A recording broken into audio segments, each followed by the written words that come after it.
Aujourd'hui j'ai envie de partager avec vous un cas intéressant que nous avons vu aux urgences et qui m'a marqué. En fait, c'est un patient qui s'est présenté pour une paralysie de son membre supérieur droit. Donc il vient aux urgences sans plaindre, sauf que là, le patient il est sourd-muet. Donc il nous parlait sourd-muet, on parle avec lui avec des gestes, on essaie de comprendre ce qu'il nous dit. Et là on était littéralement en train de lui parler avec des gestes. Mais déjà moi j'étais en train de lui parler, j'essayais de comprendre.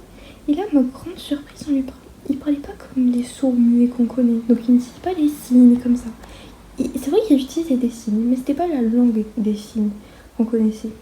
Et là, on se rend compte qu'en fait, il nous entendait et il comprenait ce qu'on lui disait. Et là, en fait, on a compris qu'il est muet, qu'il n'est pas sourd-muet, il est plutôt muet. Et là, on essayait donc de lui poser des questions et de comprendre comment sa symptomatologie a commencé, etc. Et là, il essayait de nous expliquer quelque chose qu'on n'arrivait pas à comprendre. Et le médecin, là, il commençait déjà à rédiger la lettre pour l'envoyer faire une TDM parce que c'était vraisemblablement un AVC, surtout avec sa paralysie qui était bien systématisée, évoquée en premier lieu un AVC. Mais on n'avait pas trop d'informations parce qu'il était muet. Et là, on essayait de décortiquer un petit peu ses signes.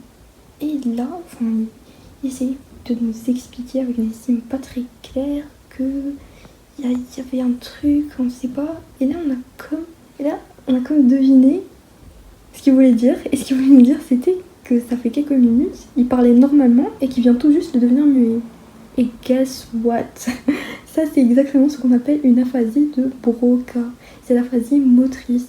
C'est en fait une personne qui comprend ce que vous lui dites, mais qui n'arrive plus, le pauvre, à synthétiser un langage parlé. Et c'est tout le contraire de l'aphasie fluente, qu'on appelle l'aphasie de Wernicke. Et là, en fait, il est arrivé à un stade de l'aphasie de Broca où il produisait littéralement aucun mot.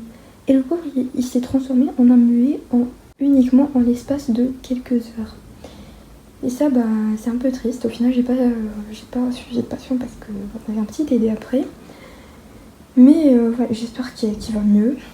Et j'espère que ça vous a servi à mieux retenir ce que c'est qu'une aphasie de Broca et surtout à l'évoquer. À l'évoquer quand vous voyez un patient qui ne parle plus. Et voilà. Bon courage. Ceux qui veulent mieux comprendre, ceci correspond à l'atteinte typique de l'artère cérébrale moyenne, qu'on appelle également l'artère cévienne. Et d'ailleurs, cette atteinte de l'artère cévienne ou de l'artère cérébrale moyenne, c'est l'AVC, la forme d'AVC la plus fréquente. Et va se manifester par une hémiplégie contralatérale à prédominance brachiofaciale. C'est la forme la plus typique de l'AVC. On aura également des manifestations sur les fonctions supérieures. Alors ici, vous voyez que les fonctions supérieures qui seront atteintes en cas d'un AVC qui va toucher l'hémisphère majeur et l'hémisphère mineur sont différentes. Si on a une atteinte de l'hémisphère majeur, on aura ce qu'on appelle déjà une aphasie. D'abord, nous aurons une aphasie. Une aphasie, c'est quoi? C'est tout simplement cette perte de pouvoir synthétiser, de comprendre un langage écrit ou parlé par lésion cérébrale. Et ça, vous devez bien le comprendre, c'est qu'on a une lésion cérébrale. C'est ce qui fait la différence avec une dysarthrie. Une dysarthrie, c'est quand on n'arrive pas à parler, mais c'est à cause d'un problème moteur. Mais attention, ce problème moteur de la dysarthrie peut également résulter d'un problème neurologique, vous avez compris. L'essentiel, c'est que l'aphasie, c'est quand on a une lésion cérébrale, c'est une atteinte des aires du langage. Et effectivement, on a deux types d'aphasie. Nous avons l'aphasie de Broca et l'aphasie de Wernicke. L'aphasie de Broca, c'est ce qu'on appelle également l'aphasie motrice, et c'est de ça qu'on est en train de parler ici. En fait, c'est une personne qui est en mesure de comprendre ce qu'on est en train de dire, mais qui a du mal, qui n'arrive pas à synthétiser un langage correct, qui n'arrive pas à formuler en fait ce qu'elle a envie de dire, contrairement à l'aphasie sensorielle de Wernicke, où là, c'est tout le contraire, c'est l'aphasie fluente. La personne ne fait que parler sans utiliser un langage correct. Elle va se manifester par une jargonophasie, c'est-à-dire le patient il aura carrément son langage propre. Il va inventer un langage qui est propre à lui. Et parmi les manifestations de cette jargonophasie, on a les paraphasies, où les mots sont déviés de leur sens propre, il va les utiliser dans un contexte erroné. On aura également une compréhension altérée, parfois selon la localisation de l'atteinte, c'est surtout en cas d'atteinte postérieure, et il ne va pas comprendre ce qu'on est en train de lui dire. On aura, en cas d'atteinte de l'hémisphère majeur, on aura d'autres symptômes, d'autres atteintes des fonctions supérieures, comme l'apraxie, où le patient ne pourra plus faire une séquence de mouvements complexes. Par exemple, il doit réfléchir pour pouvoir s'habiller, il doit littéralement réfléchir comment faire les étapes de la marche, etc. Donc il va perdre un petit peu ses réflexes. Et on aura l'acalculie, là il n'arrive plus à calculer.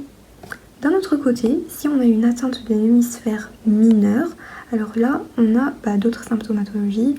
On a la fameuse, je vais commencer par celle-là parce que c'est celle qui m'intrigue le plus, c'est ce qu'on appelle l'asomatognosie. Et là, ce qui va se passer, c'est que le patient ne va plus reconnaître l'hémicorps contralatéral. Et là, je ne vais pas m'attarder dessus, mais il y a des méthodes de rééducation qui vont lui permettre de se rendre compte de l'existence de cet hémicorps. Mais voilà, il va littéralement négliger, c'est la moitié de son corps atteint.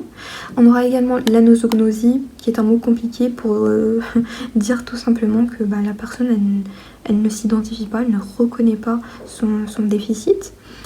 Et enfin, on peut également avoir d'autres manifestations comme l'extinction sensitive ou visuelle ou auditive qui est contralatérale à la lésion.